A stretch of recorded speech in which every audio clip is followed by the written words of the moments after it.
మొన్న 13వ తారీఖున కైలాసపట్నం పాయకరపేట నియోజకవర్గం కోటూరెడ్ల మండలం కైలాసపట్నం గ్రామంలో బాణాసంచా తయారీ కేంద్రంలో జరిగిన పేలుడు మనందరం కూడా చూసాము.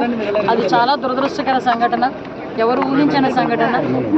ఆ రోజు ఆ సంఘటన జరిగిన రోజున సుమారుగా 8 మంది ఆ రోజు ప్రాణాలు కోల్పోవటం, అదేవిధంగా ఇంకో 8 మంది హాస్పిటల్ పాలవటం కూడా మనందరినీ కూడా కలిసివేసింది.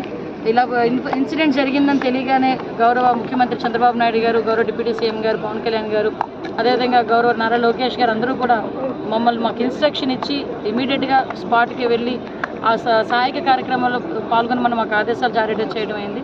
దానిలో భాగంగానే ఈరోజు అక్కడికి మేమందరం కూడా, నేను, ఎస్పీ గారు, కలెక్టర్ గారు, ఆర్డీఓ గారు, జేసీ గారు, ప్రభుత్వ యంత్రాంగం మొత్తం వచ్చి అక్కడ ఇమీడియట్గా క్షతగాతుల్ని వైజాగ్ అయితే వైజాగ్కి, నర్సీపట్నం అయితే నర్సీపట్నానికి పంపించుకొని చనిపోయిన వాళ్ళ కుటుంబాలన్నిటికీ కూడా పోస్ట్ మార్టాలు నిర్వహించిన తర్వాత ఆ బాడీస్ని కూడా అప్పచెప్పి వాళ్ళందరికీ కూడా గవర్నమెంట్ పరంగా సహాయం అందించి చేయడానికి చనిపోయిన వారి ప్రతి కుటుంబానికి కూడా 15 లక్షల రూపాయలు ఆ రోజు అనౌన్స్ చేయడం జరిగింది.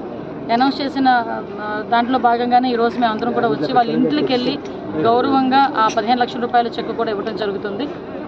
అదేవిధంగా మనకి ఎవరైతే క్షతగాతులు ఉన్నారో, ఎవరైతే హాస్పిటలైజ్డ్ అయి ఉన్నారో వాళ్ళందరికీ కూడా 1 లక్ష రూపాయలు చెక్ కూడా వాళ్ళందరికీ కూడా అందజేయడం.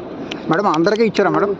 ఏంటండి, మొత్తం 8 ఫ్యామిలీస్ అండి. ఎవరైతే కైలాసపట్నంలో 3 ఉన్నారు, చౌడవాడ, రాజపేటలో ఉన్నారండి. ఒకళ్ళు భీమినిపట్నం, ఒకళ్ళు సామర్లకోటలో ఉన్నారమ్మా. 2 సామర్లకోట. మొత్తం 8 అందరికీ.